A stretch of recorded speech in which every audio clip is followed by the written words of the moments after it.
Cardiac cycle reading from the NCERT with explanation. अब देखो, cardiac cycle बहुत ही west topic है जिसको समझने में बहुत टाइम लगता है। कभी कभी मॉड्यूल्स पढ़ने लगते हो, आपको समझ में नहीं आता, फिर एनसीईआरटी पढ़ते हो फिर भी समझ में नहीं आता है।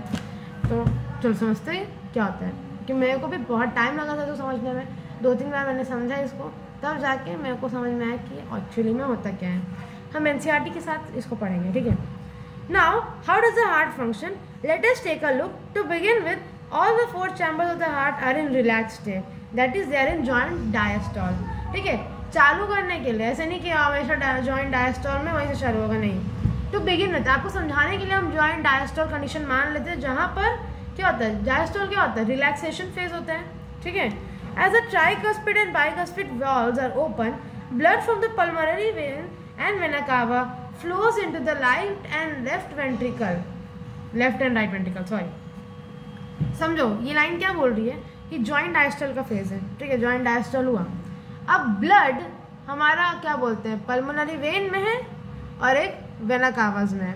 तो पल्मोनरी वेन से वो लेफ्ट आर्ट्रियम में आ जाता है। ट्राइकस्पिड बाइकस्पिड वॉल, यानी यहाँ पर हम लेफ्ट मान रहे हैं तो बाइकस्पिड वॉल खुला है तो लेफ्ट वेंट्रिकल में आ जाता है। अब इधर वेना कावाज से ब्लड राइट एट्रियम में आ जाता है, ट्राइकस्पिड वॉल खुला है तो वो आ जाता है राइट वेंट्रिकल में, ठीक है। अब क्या होता है समझो, इतना समझ गए ना। Now the semilunar walls at this stage is closed, semilunar walls close होता है।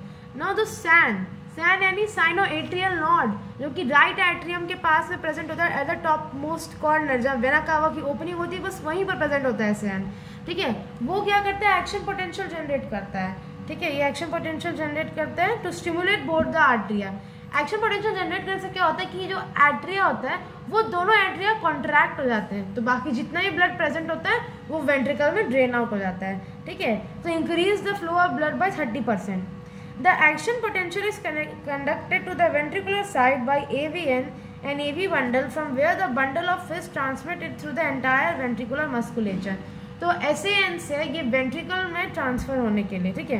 This action potential is conducted to the ventricular side, atria में हो गया। अब वेंट्रिकुलर साइड में इसको कंडक्ट करने के लिए ये SAN इसको AV के पास कर देता है। AV क्या है, एट्रियोवेंट्रिकुलर है, एट्रियोवेंट्रिकुलर नोड है, ठीक है।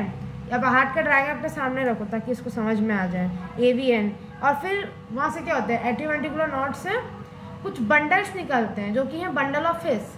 अब बंडल ऑफ फिश पूरे आपके क्या वेंट्रिकल से फैल जाते हैं एंड फिर वो शॉर्ट ब्रांचेस में फैल जाते हैं जो कि पर्किंजे फाइव है, जिससे पूरा एक्शन पोटेंशियल वेंट्रिकल में भी स्प्रेड हो जाता है, ठीक है। This causes the ventricular muscles to contract, जो कि होता है ventricular systole. The atria undergoes relaxation coinciding with the ventricular systole, यानी कि साइमल्टेनियसली ये चीज़ें हो रही है। Ventricular systole increases the ventricular pressure, causing the closure of tricuspid and bicuspid valves due to attempted backflow of blood into the atria. As the ventricular pressure increases further, the semilunar valves guarding the pulmonary artery and the aorta are forced open. नहीं समझ में आया, ठीक है। अब क्या हुआ, blood आ गया था ना वेंट्रिकल में ब्लड आ गया तो वेंट्रिकल में ब्लड आ गया। SAN ने एक्शन पोटेंशियल जनरेट किया, उसको ट्रांसफर किया AV के पास। अब AV ने उस एक्शन पोटेंशियल को पूरा वेंट्रिकल से फैला दिया। एक्शन पोटेंशियल स्प्रेड हो जाएगा तो वेंट्रिकल्स कॉन्ट्रैक्ट हो जाएंगे, ये लाइन याद रखना। अगर एक्शन पोटेंशियल स्प्रेड हो गया तो वेंट्रिकल्स कॉन्ट्रैक्ट हो जाएंगे। अब वेंट्रिकल्स कॉन्ट्रैक्ट होने वाले तो क्या होगा, जो ट्राइकस्पिड एंड बाइकस्पिड वॉल्व है वो क्लोज हो जाएंगे। अब जब वो क्लोज होंगे जो साउंड प्रोड्यूस होगा वो लब होता है, फर्स्ट थर्ड साउंड इज लब, ठीक है। वो क्लोज हो गए। क्लोज क्यों हो गए, ताकि जो कॉन्ट्रैक्शन के कारण आप किसी चीज़ को दबा रहे हो तो वो पीछे भागने की कोशिश करेगा ना, तो वॉल्व अगर क्लोज नहीं होगा तो वो वापस आर्टरी में चला जाएगा, तो पूरा फंक्शन ही बिगड़ जाएगा। इसलिए ट्राइकस्पिड में वॉल्व बाइकस्पिड वॉल्व क्लोज हो जाते हैं। अब इतना प्रेशर हो जाता है वेंट्रिकल्स में कि सेमिलुनर वॉल्व्स को ओपन होना पड़ता है, सेमिलुनर वॉल्व्स को ओपन होना पड़ता है। अब राइट वेंट्रिकल से सेमिलुनर वॉल्व्स ओपन होगा तो वो पल्मोनरी आर्टरी में चला जाएगा to the lungs to get oxygenated. अब लेफ्ट वेंट्रिकल से जो सेमिलुनर वॉल्व्स ओपन होगा वो चला जाएगा आयोटा, वो ऑक्सीजनेटेड ब्लड फिर पूरा बॉडी में फैल जाएगा, ये है, ठीक है। Allowing the blood in the ventricles to flow through these vessels into the respective circulatory pathways. The ventricles now relax, that is ventricular diastole, and the ventricular pressure falls causing the closure of semilunar valves which prevents the black flow of blood into the ventricles. Pressure कम हो जाएगा तो walls अपने आप ही क्या हो जाएंगी, वो क्लोज हो जाएंगी. वॉल्स खुलती हैं ताकि प्रेशर, जब प्रेशर ज़्यादा हो जाता है तो वॉल्स खुल जाती है, जब प्रेशर कम हो जाता है तो वॉल्स बंद हो जाती हैं. ठीक है. As the ventricular pressure declines further, the tricuspid and bicuspid valves are pushed open by the pressure in the atria, which is exerted by the blood which was being emptied into them by the veins. तो मैं अब क्या होगा, ठीक है, अब इतना गिर जाएगा वेंट्रिकल का प्रेशर. अब ये एक बार तो ब्लड चला गया, वापस से ना वेना कावा और पल्मोनरी वेन से ब्लड आएगा तो वो वापस एट्रिया में भर जाएगा. अब इतना प्रेशर वेंट्रिकल का गिर गया तो क्या होगा, tricuspid and bicuspid valve open हो जाएगा, जिससे कि वो ब्लड जो आर्टरिया प्रेजेंट है वापस वेंट्रिकल में आ जाएगा. जो स्टार्टिंग में हुआ था वो फिर से होगा. ठीक है. The blood now once again moves freely to the ventricles.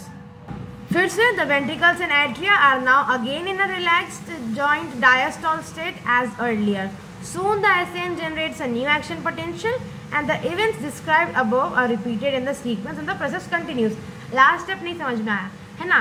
देखो अब क्या हुआ, वेंट्रिकल से ब्लड बाहर चला गया ना, कहाँ चला गया आपका, पल्मोनरी आर्टरी के थ्रू चला गया एंड आयोटा के थ्रू चला गया. अब वेंट्रिकल्स का प्रेशर गिर जाएगा. जब प्रेशर गिर जाएगा तो क्या होगा, आपका वापस से सर्कुलेटरी सिस्टम शुरू हो गया ना, वापस से ब्लड आपका वेना कावा और पल्मोनरी वेन से वापस राइट एट्रियम में आ गया. अब ब्लड राइट एट्रियम में है, इतना प्रेशर बढ़ गया राइट एट्रियम का कि ट्राइकस्पिड बाइकस्पिड वाल्व खुल जाएगा और वापस से ब्लड वेंट्रिकल में फ्रीली मूव होगा और फिर से ये पूरा साइकिल कंटिन्यूसली रिपीट होगा. यही है कार्डियक साइकिल. अब आपने एक चीज़ नोटिस की होगी कि प्रेशर बढ़ा तो सेमिलरी वाल्व्स ओपन हो गए थे. प्रेशर जैसे ही वेंट्रिकल्स में कम हो गया वो क्या बोलते हैं, जो सेमिलर वॉल्स है वो क्लोज हो गए. तो जब सेमिलर वॉल्स क्लोज हो जाएंगे तो सेकेंड हार्ट साउंड यानी कि डब प्रोड्यूस होगा. तो ये है पूरा cardiac cycle. I hope you have understood it. Thank you.